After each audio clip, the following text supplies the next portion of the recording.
생활 속 법률 히어로 이승우 변호사의 사건 파일.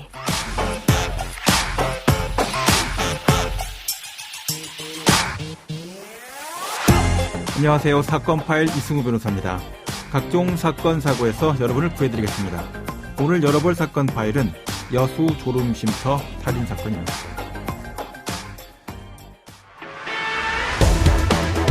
지난달 29일 밤 전남 여수의 한 자동차 전용도로 졸음쉼터에서 30대 남성 A씨가 숨진 사건. A씨의 허벅지에는 깊이 패인 상처와 함께 폐혈증이 나타난 상태였고 출혈량도 상당했습니다.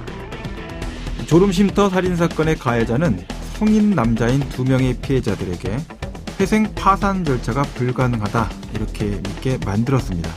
자, 그 이후에 더 강력한 심리적 지배 상태를 만들어 나갔는데요. 그 결과 서로 죽음에 이를 수 있는 상태까지 만들었죠. 자, 오늘은 가해자가 악용하였던 이 피해자들과 관련된 회생 파산 절차에 대해서 하나하나 제대로 살펴보도록 하겠습니다. 문제된 회생 절차와 관련된 내용, 법무법인 법성 회생팀 성지연 팀장과 알아보도록 하겠습니다. 안녕하세요, 팀장님. 안녕하세요. 자, 이 사건 이제 가해자인 이 씨가 이제 변호사 사무장이다 이렇게 거짓말하고 사칭하면서 피해자 안 씨, 김 씨 상대로 회생 파산 불가능하다 이렇게 속이면서 사안이 시작되는데 사안을 청취자분들을 위해서 좀 설명을 좀 해주시죠.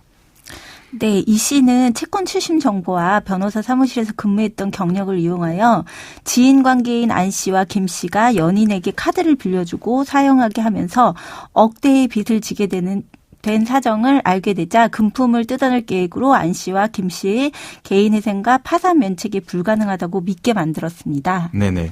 자, 이제 오늘 우리가 이제 팀장님하고 같이 이 개인회생과 파산 면책 절차 부분에 좀 집중해서 이제 보려고 하는데요. 자, 우선 이제 김 씨와 안 씨가 이제 개인회생 절차를 진행하였었는데, 이제 그 중에서도 이제 김 씨의 그 절차 부분이 좀 많이 이제 드러나 있습니다. 이 개인회생을 신청할 때 통상적으로 어느 정도 비용이 발생하는지 자체가 좀 문제가 됐던 것 같아요. 예를 들어서 채무가 한 1억 3천 정도 된다. 또 그 채무가 신용카드 연체액과 관련된 것, 또 대부업체에서 빌린 돈 일부 이렇게 되어 있고 소득이 한 350 정도, 월 소득이 한 350 정도 발생한다라고 한다면 어느 정도의 개인회생 절차 비용이 발생할까요? 추가적으로 발생하는 부채 발급 등 비용을 제외하고요. 네네. 변호사 선임비는 250만 원에서 350만 원 정도로 책정됩니다. 그럼 가해자가 굉장히 많은 비용을 받아갔던 것으로 보이는데 이 부채 증명 등 발생 비용이라고 하셨는데 그거는 채권자별로 발생한다는 것으로 알고 있거든요. 그 금액은 어느 정도 될까요? 통상적으로 채권자당 10만 원 정도로 보시면 그렇게 됩니다. 발생하게 된다. 자, 이제 개인회생 신청 후에 진행되는 이제 절차에 대해서도 좀 많이 궁금해하실 것 같아요. 어떤 순서로 개인회생 절차가 진행이 되는지 그 순서를 좀 설명해 주시죠. 변호사 상담이 이루어지고요. 네네. 변제율하고 그리고 변제 금액이 결정되고 네네. 회생 신청서가 제출됩니다. 네. 중지금지 명령이 결정이 되고요. 보정 단계를 거쳐서 회생 개시 결정이 나고요. 예. 그리고 채권자 집회에 이제 본인이 한번 참석하게 되고 폐지 또는 인가 결정이 됩니다. 네. 자, 이 사건 피해자는 이제 회생 절차 진행 중에 채권자 집회에 참여하지 않아서 결국은 회생 절차가 폐지됐거든요. 자, 이렇게 되면 이 채권자들로부터 좀 피해를 면하기 위해서 신청을 했던 피해자들 입장에서는 어떤 문제가 생기게 됩니까?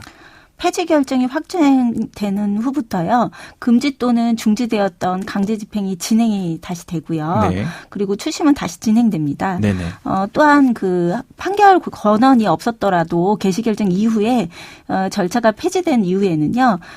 채권자 표에 기재되어 있는 채권자는 확정 판결과 동일한 효력이 있어서 강제 집행이 바로 가능합니다. 그러니까 판결 원래는 확정이 있고 재판을 받아야 되는 건데 채권자 표가 확정이 된 상태에서 회생 절차가 폐지가 되면 별도로 재판 절차 없어도 그 채권자 표에 있는 채권만큼은 바로 강제 집행 신청이 가능하다 이런 말씀이신 거죠? 네, 그럼 맞습니다. 전체로서는 채권 집행이나 이런 것들이 굉장히 빨라지는 형태가 되겠네요. 네. 네.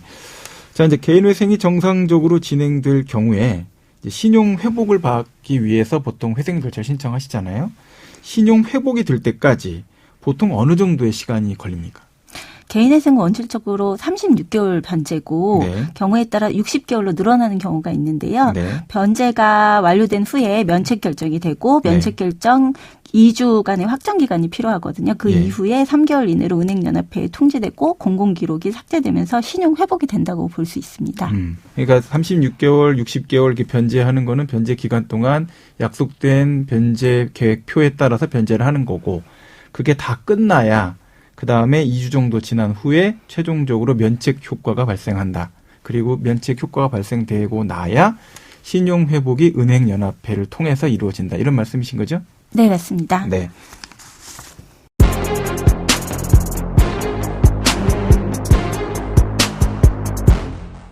그렇다면 이제 이 사건 피해자들은 그 가해자 이 씨의 가스라이팅 그리고 사기 행각이 없었다라고 만약 한다면 정상적인 개인회생이 가능한 케이스다라고 볼 수 있을까요? 네, 맞습니다. 아니, 오늘 팀장님하고 이야기 나눠보고 있는데 이제 개인회생 관련된 질문을 좀 더 드려보도록 할게요. 이제 채권 추심 기관에 있는 분들이나 또 사무장들이 아주 자주 말하는 사회 행위 이게 뭘까요?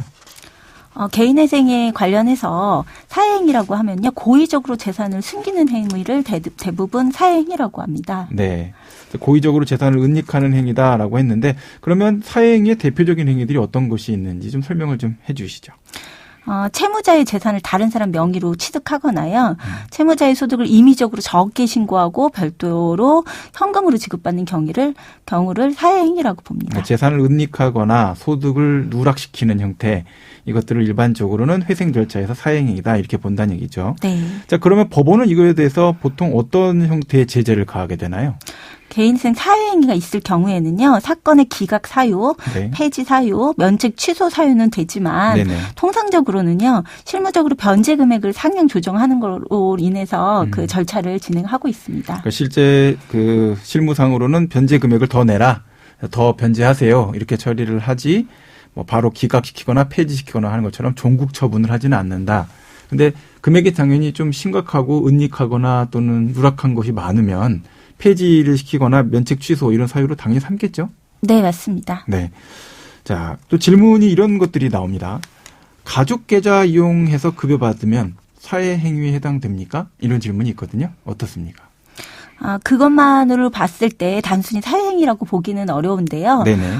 개인회생을 진행하시는 분들은 통상적으로 채무가 많으셔서 본인 통장을 사용하기가 어렵거든요. 왜 그렇죠? 그 압류되는 것 때문에 그렇습니다. 네네. 통장이 이미 압류가 되어 있는 경우가 더 많기 때문에요. 전체 통장 관련돼서 뭐 185만 원 이렇게 압류 금지 채권 금액이 있잖아요. 그것도 무시가 돼서 집행이 될 수가 있기 때문인가요? 네. 모든 통장이 다 통틀어서 185만 원이기 때문에 네네. 은행에서는 일단 185만 원에 대한 금액을 책정하지 못하고요. 그냥 무조건 출금 중지를 시킵니다. 전액에 대해서 출금 금지가 이루어지기 때문에 185만 원 보장이 안 돼서 결국은 본인 계좌 전체가 다 압류되는 이런 효과가 발생한다. 자, 그러면 가족 계좌 사용하게 되면 그것에 대해서 법원은 어떻게 처리를 합니까? 신청 당시에는 금지 신청이랑 같이 들어가기 때문에 금지 신청 결정이 나면 새로운 계좌를 만들어서 사용하거나 네. 아니면 기존에 금지가 되기 전에 압류되지 않았던 통장을 그냥 그대로 쓰시는 경우 그런 경우에는 이제 본인 소득을 그쪽으로 입금해서 소명하는 걸로 그렇게 진행을 하고 있습니다. 금지가 이제 강제 집행 자체를 전체로 금지시키는 명령인데 그 금지 명령이 나오게 되면 본인 계좌를 사용할 수 있게끔 되고 압류가 풀리게 된다 이런 말씀이신 거죠?